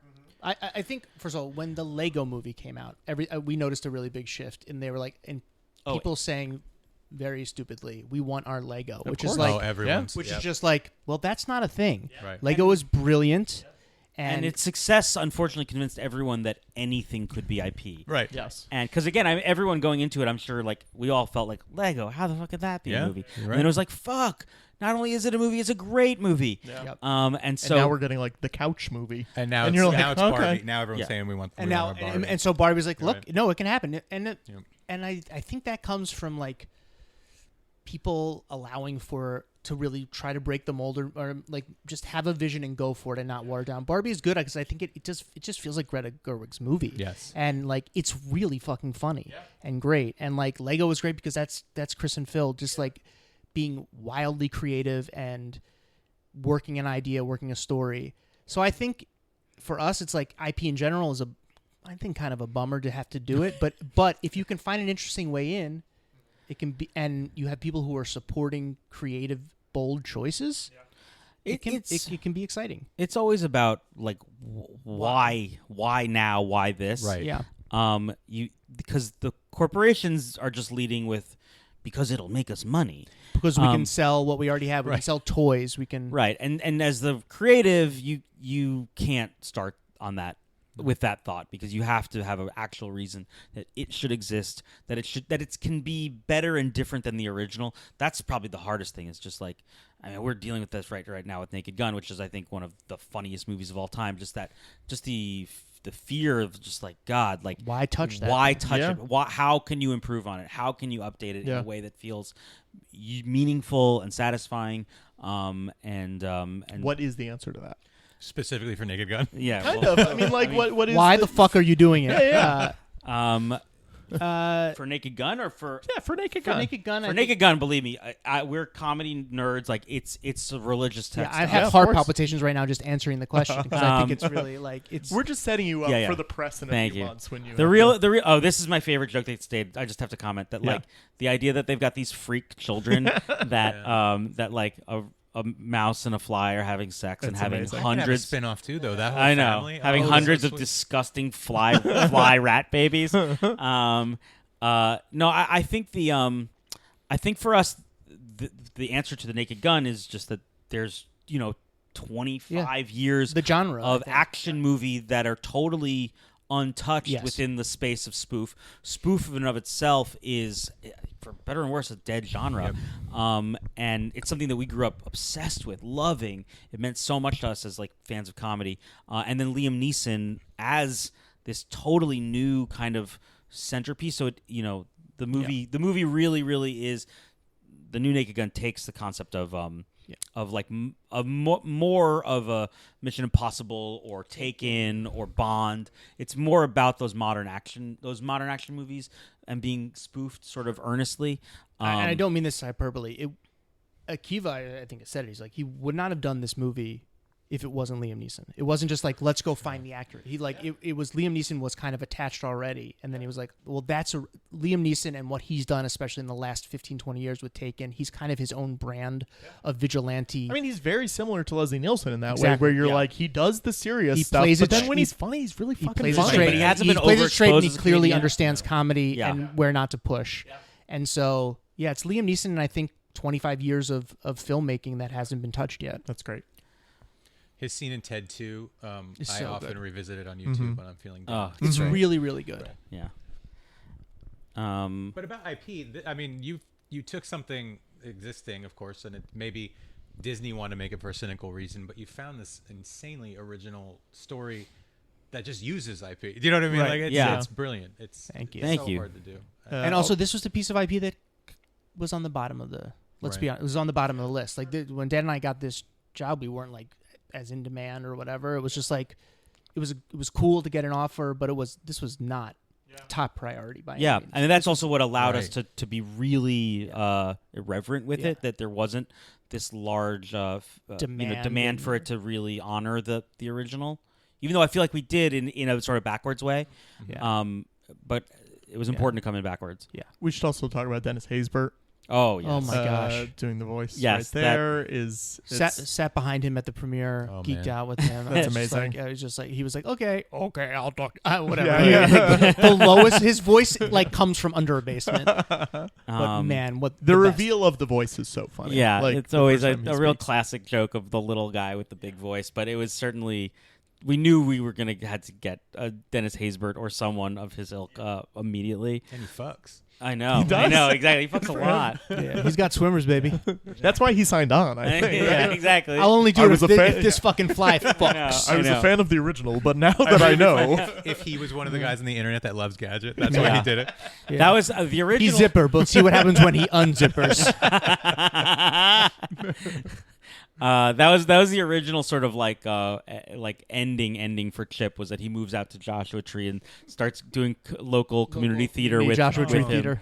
And he's like, oh, that's all I wanted was like to be in like a local play and just get the attention of I like like that ending people. too. I That's made a me good very ending, happy. Yeah. Just teaching theater in the desert is actually all he really wants and needs. Is When You Fish Upon a Star a Yes. real episode? It is. I'm pretty sure. Yeah, Again, wow. Akiva was very dogmatic that like we couldn't fuck with the actual show lore. Did you go back and watch We stuff? did go back and watch a bunch. Yeah. It's not that How good. many did you watch? I made it through half of one. And then I was like, what are we doing? Yeah. No, I watched like 5 or 6, and then I'd 3. go back and watch others for reference. Sure. But again, it's a really You don't simple need to show at the same time. Yeah. So it doesn't. There's not a ton that actually becomes like all that useful. I was a major fan. I was a huge fan. Growing up. My mother discovered all these pictures of me as a little kid, like playing with them and like all the stuff with the show. I have art. I was like I would draw a lot as a kid, and I drew a lot of little cartoons of Chip and Dale Rescue Rangers. But it wasn't. Again, being able to reference some of those things was important, but it wasn't really central. What is the thing that you two are both the biggest fans of? Like in your life, what is the IP that you guys are like? Probably each other. This is my Yeah, thing. yeah. My wife. Yeah. I was gonna say Dan is my favorite piece of IP.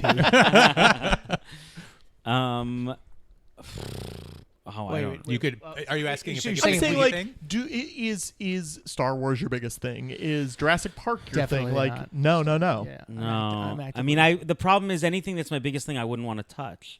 I'm not even asking. That, I want though. to touch. This my is such a biggest thing. broad question. This is such a broad question. If What do you someone was love? like, what is your biggest fandom? I guess that's the Oh, way to sure. phrase it. Oh, man, that's- I Coen Brothers probably. yeah, Oh, wow. yeah. Yeah. I was Okay. gonna probably say Coen Brothers or, yeah.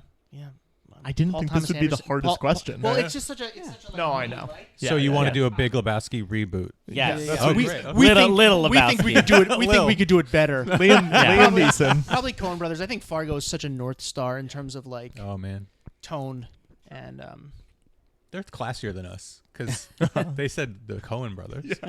what did you say? I would say the Muppets. Yeah, Muppets. Fair enough, no, fair but enough. the Muppets are as about as sublime and brilliant as you could really ask for. Yeah. Like, Yeah. they But are. I would touch them. Yeah. What could you do if Yeah. you do? I would hold the Muppets. Is this a new John C. Reilly line? Like, did you have him record a new line for this? Well, Okay. I mean, I won't ask questions. Yeah. I mean, Okay. whatever. I mean, yeah. This is one of those things where Okay. I guess we weren't supposed to talk about, but come on, Doug. Yeah, no one's gonna make it this far. He It's did fine. it as a favor. Oh, neat. He did it as an uncredited favor. Yeah. And so it is him. These are real sets, which I find to be amazing. So Oh, these are wow. these are physical, real sets on the stage. And that's like one of those things that I love the way it sort of all So good looking. comes apart like this. Disney should have done shorts with all these bootlegs I and know. put them before stuff. It would have know. been so fun. Now we have your wife, right? Your wife Yes, Bart? my wife is Bart. That's Yeah. exactly right. Pachanga. Yeah. Hi, Pachanga. Yeah, that's my favorite. I love that. That's a Rachel Bloom. So I guess the follow up to the IP thing is there an IP that you would want to touch? Don't say Muppets. Yeah. Don't say Muppets. Oh man. I mean, This is you putting it into the yeah. world. So no. I you mean, know. the answer that I gave, we won the Emmy for best TV movie for this, and the answer I gave when they asked this question was, what I really want to do is, I want to do a Mandela Effect movie about the Berenstain versus Berenstein Bears. Wow. Yeah. That's my dream. And they were like, "Oh no, too many people already want to do that." Like, you get in line, buddy. Yeah, I know. I wonder I who think- owns the rights to that. Just the authors, probably. Scholastic or whoever. Yeah, Yeah. it's somewhere. That's a great idea. Somewhere. I think Thank the key to looking for like IP, well, not the key, but I think the way my brain works is what was good but not amazing. Mm-hmm. That actually feels like there's more to explore. Yeah. So I don't know what the answer to that is. That but also feels like the remake rule in general. Sure. Where Yeah. it's like if this idea was good but the movie tanked or was not, what it should have been, Yeah. like that should be your remake. yeah, exactly. But that's not what they're looking for. I They're know. looking for the I movie that know. was a mega hit, and then they Yeah. can just. So many Spielberg things. Yeah. Yeah, a we- lot. It's great. Someone just sent us Alf to look at to redevelop. Oh, I got man. that. Yeah, I'm sure a lot of people See did. you in the Yeah. office. Yeah, exactly. He's right there. I know. I got an know. elf. Figure on the And shelf. that's one where it's like, yeah, if you figure out a way to do that totally different, that could be fantastic. Mhm. Yeah, I don't want to take another trip to Melmac right now. So was this always the plan for him? to have him be like a oddly Yeah. super powered kind of like Terminator And or type? just the bad guy. Yes, Yes. for sure. Yeah. And then to call it out. Well- about right? Well, the other complication, which in retrospect was absolutely too complicated, was that Ellie was in on it. Yes. That Ellie was sort of part of the bad guy squad. Okay. That all the cops were dirty, basically. Real LA Confidential kind of. yeah. thing, right? And real LA. Yeah, all the Just in cops are general. dirty, exactly. And again, these were good choices for what the movie became. But having Putty be this kind of like horrifying Terminator 2 bad guy was always part of the plan. But I'm so happy with how all of this came out. He's quite scary in this scene, actually. Yeah. You're like, oh, he has reasonable superpowers. Yeah, I had nightmares. The scene of her putting the cage over him and like coming through the It's cage. so It's gross. amazing. It's gross. Yeah. Yeah. Yeah, obviously this is just straight from Terminator 2. And then this, as the villain being this like Frankenstein hodgepodge was sort of always the thematic kind of ending of what it means to hold on to all these parts of the past and it sort of spoiling you. And this is a real location, I'm assuming. San Pedro in Riverside. Are those places? I was gonna. It looked like that. Yeah. Brian hangs spent a lot of time there. there. Oh yeah, no. Oh yeah. I know those docks well. Brian's a longshoreman. Yeah, I got actually a shipment coming in pretty soon. Let's wrap this thing up. Do you guys find it hard to wrap up movies? No, that's like 100% like a podcast. Yeah. The ending is always the ending is the most important part. Yeah. And so if you don't have a good ending, especially comedies, that's so the hardest part about a comedy is like make the third act worth watching.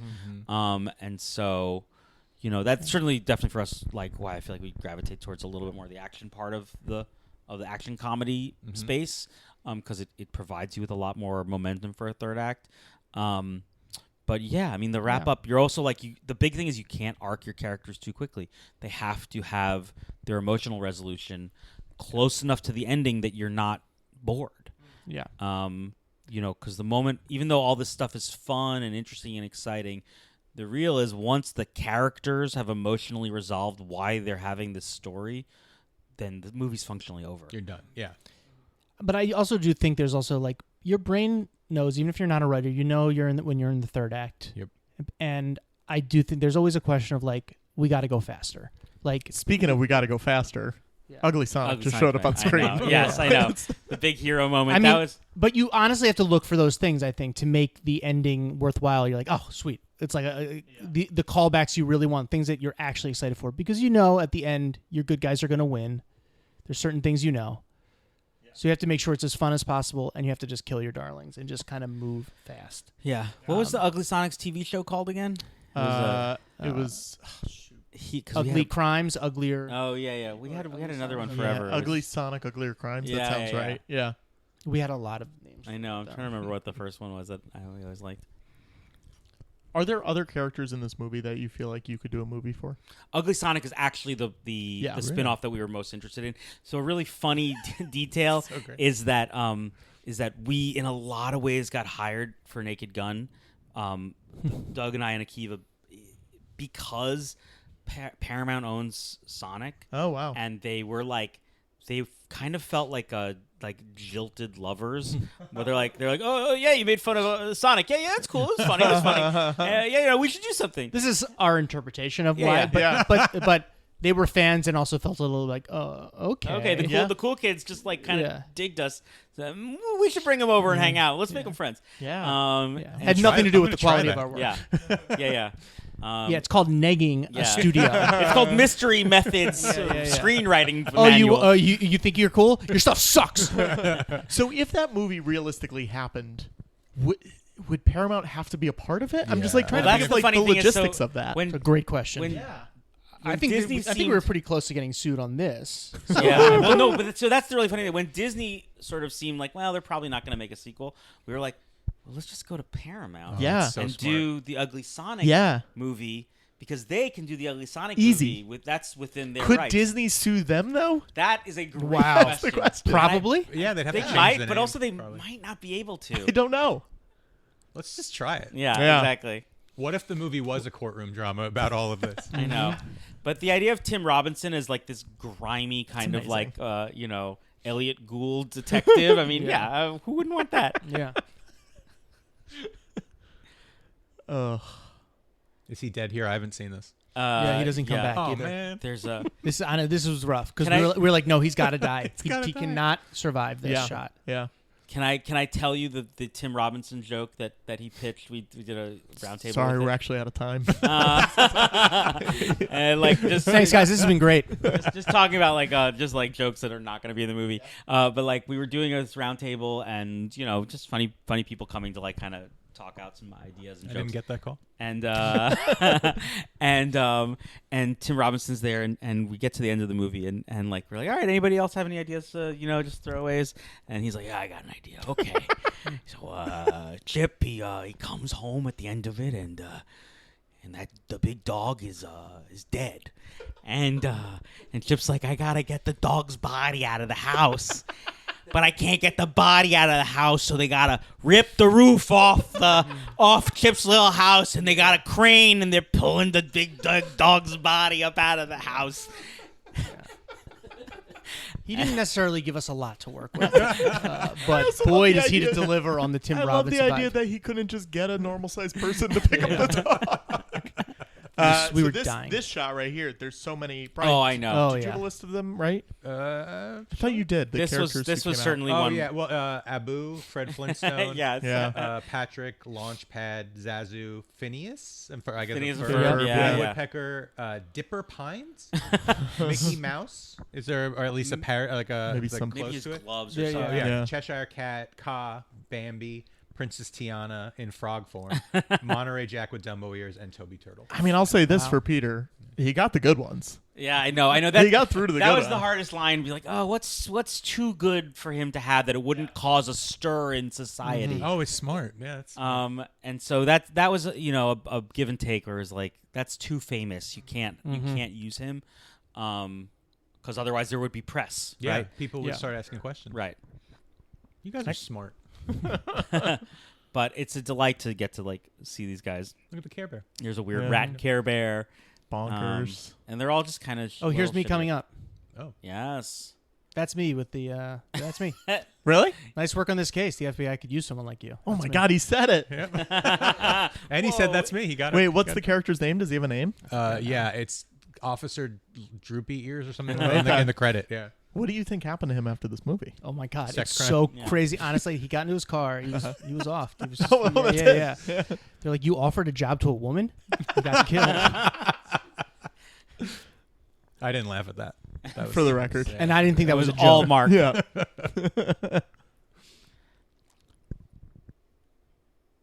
Now we're just watching the movie. No. Yeah, It's it's, a movie, it's yeah. a good movie. Oh, it's hard not to.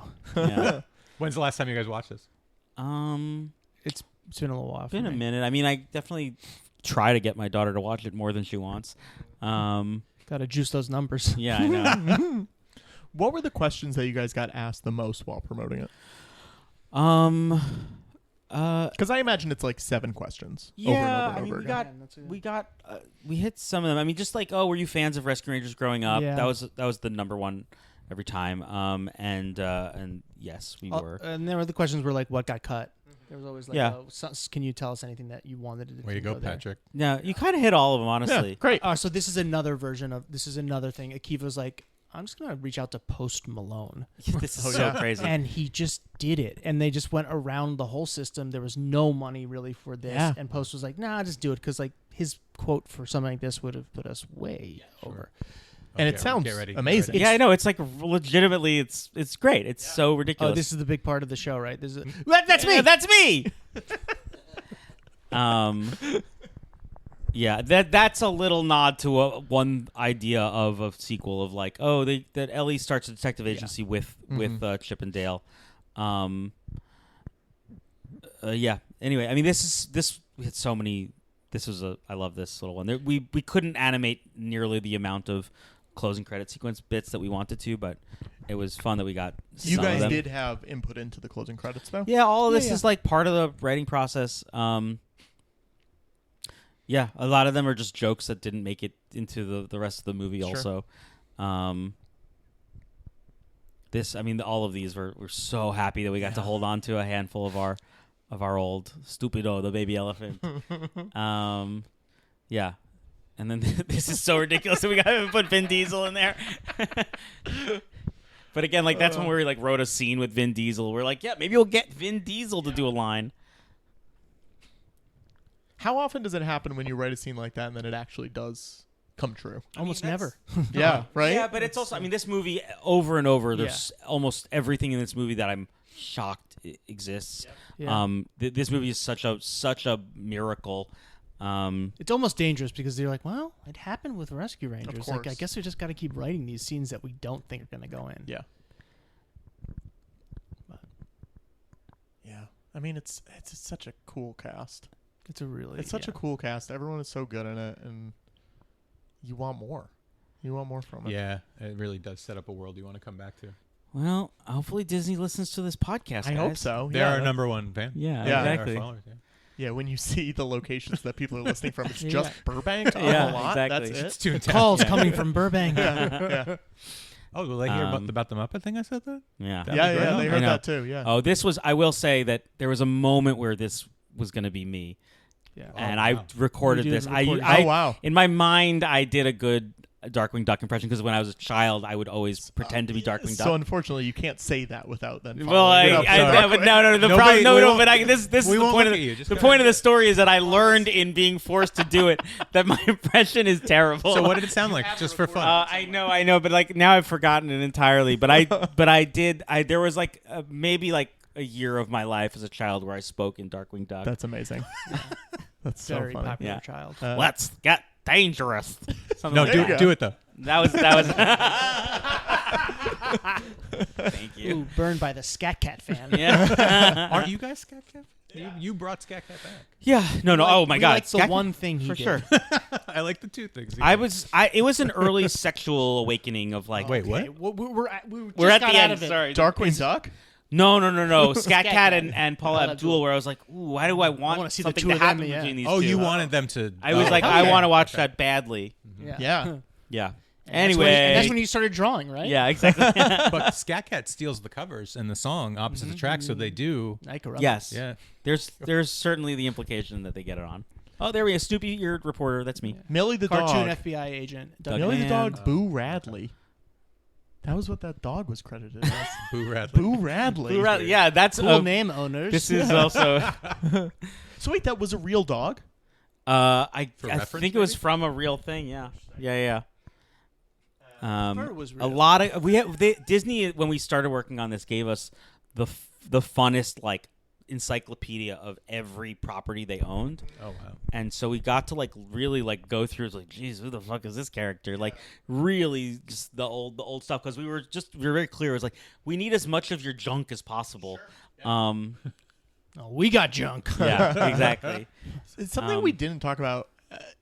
In Roger Rabbit, obviously, they puppeteer a lot of the live action stuff that they're interacting with. Yeah. Was this CG mostly stuff they were interacting with, or was it real things that were moving around? It was there was very little other than the There was the very little Muppet. puppet There was Yeah. no puppetry. Okay. But there were physical stand-ins. So it was Okay. like there was a very adorable chip. Not great scene partners, but Yeah, they were sure. physically there. They was standing around set, and they would like put him in positions and move him around. Same thing with Gumby, with Putty, and Dale just sort of had a board because he was 2D. Sorry, Chip just had a board because That he was makes 2D. This is going to feel really good to the people who are just waiting for that question to be answered. yeah, finally well, they they're figured watching it the out. credits right now. Yeah. The DGA trainee gets credited. That's nice. It's amazing. Did they make merch? Only but unofficial merch. But the unofficial, I mean, it was kind of like a mini relaunch of Chip and Dale. Though. Sure. Like I definitely started seeing more like clothing with Chip and Dale on it after Yeah, the movie. what they did, what honestly was very nice and satisfying to see was when they relaunched this movie, the original Chip and Dale became like a big hit again, and People so, started watching it so again. that all of a sudden started popping as like one of the most popular cartoons. That's great. And so that was nice. Of course, we don't see a dime of that. Yeah. Just us propping up the Disney Corporation Yeah, exactly. again. Wait, what was the? No, we never have. Oh, okay. No. I mean, if you look, we have. So I mean, it's wrapping up. Yeah, I mean, What are the final thoughts on this What else movie? do you like? Yeah. I didn't think that would be. Are there any credits the that worst you had to question. cut? Yeah, I mean, yeah, I don't yeah. know what to say. Did you think you just kind of go with the basic kind of black backdrop and then white names? Did you guys have to type these out because they're part of? Did the you You're guys- writers, right? Here's a real question: did you see Megalopolis? No, Oh, no. Patrick, come on. The credits in Megalopolis are bonkers What are because they? they do them diagonally. Oh, It's Coppola, really- baby. It's Yeah, really do whatever you wild. want. Yeah. My immigrant uncle who doesn't speak good English, he's when I see him, he's like, so you're a writer, and I'm like, yeah, I'm a writer. And he's like, doesn't someone don't they have computers and printers that do that? He's an immigrant. Yeah. but And he a moron. also maybe just maybe it's just the dumbest person alive. I know. Because that has nothing to do with being an immigrant. I know. You're right. That's but that's why I had to explain the accent. That's the accent. sure. The Yeah, other that was part also is his Darkwing he was Duck dropped. joke. He Exactly. was dropped on his head repeatedly, and he ate paint chips. Yeah, exactly. I hope he doesn't get this far in the podcast. Yeah. He- I'm pretty confident he will not. The podcast live in the phone. The phone does not steal my soul. I will say this, and to wrap up, Yes. Long every time I credits. watch it, Yeah. I am shocked and grateful that they made this. Like, we got into this business to make things. It's so hard to get stuff made. So much luck is involved. So many people have to get behind something. The stars have to align. And then something that you're actually proud of, very few. Like, people can say that. We got to make this movie, and I consider myself so lucky that this was made in this way and that this lives out there in the world. Hopefully Disney Plus doesn't take it down for residual reasons, but it's a miracle, this movie. Anything that gets made is a miracle. This one especially, though. Oh feels my like God. one. Yeah. Completely agree. It did say the end credits were made with endcredits.com. Oh. So wait, Yeah, your So uncle it's was like- right. Yeah, Isn't exactly. there it was made on LegalZoom.com. I like that he poured his heart out, and you're like, and the end credits were made up. Yeah, thanks for the fucking undercut. Right? Yeah. Right? Also, Tenacious D song. Well, that's an old song, but that was certainly it a is? really good. That was a discovery that Akiva found, where it's like you're like, oh, you don't really usually score things to comedy songs, but it worked. It's very hard to find exciting songs about friendship, and so we needed something like that to really set the tone of the movie. And there was an early sort of edit decision that just stuck because it was like we tried other things and nothing ever beat it, and it was always like, yeah, let's just do it. Also, John Williams credited as John T. Williams for the Raiders. Yeah, March. that's because it's not a real. It's not really John. It's not really Williams. him. It's Yeah, John yeah, T. it's the other one. Yeah, it's a bootleg John Williams. Yeah. All right, so I assume we have about 15 seconds left. Great. Brian, do Oh, you really anything? go through this thing. We're really doing it. We're going all the way to the end. Great. Thanks for making the movie, guys. Yeah, thank Hey, you. thank This you is for wonderful. having us. Any Thanks for last having us. second plugs? Naked Gun's coming out next summer, Cool. and you can see my UCB show every once a month on Friday nights. Uh-huh. JV Throwback Friday. It's a very fun show.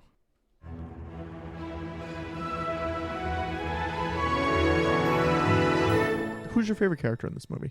My favorite character. I'm such an Andy Samberg guy that Yeah. I like because I love Brooklyn Nine so much. Yeah. I think maybe Dale, but I mean, who's your favorite? I don't know. Probably Yeah. Sandberg in it. He's I very just funny. want Chip to be nicer to him the whole time. Yeah. Chip's just mad at him. I guess it's Dale's fault a lot. Yes. But also it's Andy Samberg, so be nice to him. Be nice to him. He's a funny guy. Come on, John Mulaney. Who do you think you are? I really enjoyed watching this movie. I hope you guys did too. I don't care if they did. It's like Oh. at this point, it's over. Like Okay. if they didn't like it, we'll give them another one next week. Okay. Sure. And if it's not, it's like, why didn't they like it? Yeah. Let's turn this around. What did we do wrong this time? Yeah. Sorry, I guess. No, I'm just leaving a space for them to tell us what we did wrong. Write in. Send us an email. Oh, send us an email at whodouyouthinkyouare @gmail. No, we don't have an email yet. Yes, we do. Oh, what's the email? It's heythat'smepod@gmail.com. How come I can't send? I've never sent you messages there. You can. That's We're great. also that on all the socials. right. And we're on Patreon. Yes. Um, With amazing prizes. yeah. You can, Prizes like prizes. it's a No, big they're prize. prizes. Yeah, they are. You can get signed things from us or from the people who are on the commentary podcast episodes. You can find out who's doing the show early and submit questions. You can watch the movies ahead of time with me on a live stream. Right. You can do a commentary on your favorite movie or TV show with me. Will we And put that up? We'll put it on the Patreon. Oh, that's fun. Yeah, so people will Okay. be able to listen to that. I want to do one with you. Okay, great. That'd be fun. What's your favorite movie or TV show? Oh God, my favorite movie or TV show. Yeah. I haven't seen any. The only movies I've seen are the ones that we are doing for this show. Yeah. So I've only seen so far The a first dozen. movie you ever saw was Prey. It was Prey. So I was confused, but also impressed. Yeah. Yeah, there's some cool things. There's a lot of cool stuff on the Patreon, and you can find that. The link is in the description for the episode down At below. the ultimate tier, Patrick will come to your house for a weekend. Sure. Mm-hmm. Whatever you want. Yeah. Whatever you want. Whatever. Anything Floodgates goes. are open. What? Floodgates are open. The floodgates are open. Mm-hmm. Okay. Leave your inhibitions at the door. Yes. But then give them to me. Patrick will take good care of your inhibitions. He has a shelf that's big enough to hold them. Thank you for watching. We've got a great one next week. A really cool guest. Maybe the best one ever. Do you want to tease it? I'm never going to tease Cameron Crowe. He's too smart.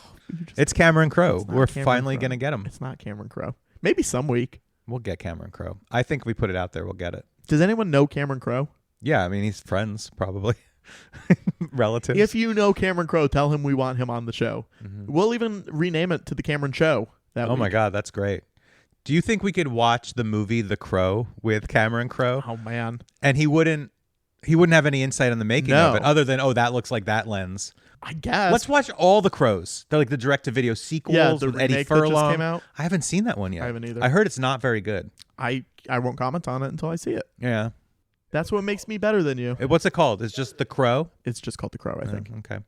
3, 2, 1, Crow. That's what we would do when Cameron Crowe... When Cameron Crowe's on, that's what we'll say at the beginning of the podcast. Does he live here? He must. Yeah. This sounds easy. I was just in Seattle last week, so everywhere I went, I was just thinking of singles. I love him so much. Yeah. We're going to get him. Okay. We're going to get him. I'm putting it out there. Thanks for listening. We'll see you next week. Cameron Crowe. Bye. Bye. Thanks for listening to Hey That's Me, a commentary podcast. This has been a That Was Just So Funny production. Your hosts have been Patrick Ottner and Brian Lynch. You can find out more about the show at HeyThat'sMePod.com or on social media at HeyThat'sMePod. Check out our Patreon at patreon.com/commentary, where you can find out about guests early, submit questions for us to ask on the show, or even do a commentary to your own favorite movie with me. Our music was by Alex Peabody, and our art was by Abigail Noy. Special thanks to Annalise Nelson and Mark David Christensen. Be sure to leave us a review on iTunes or anywhere that you listen to podcasts. Please tell your friends about this show.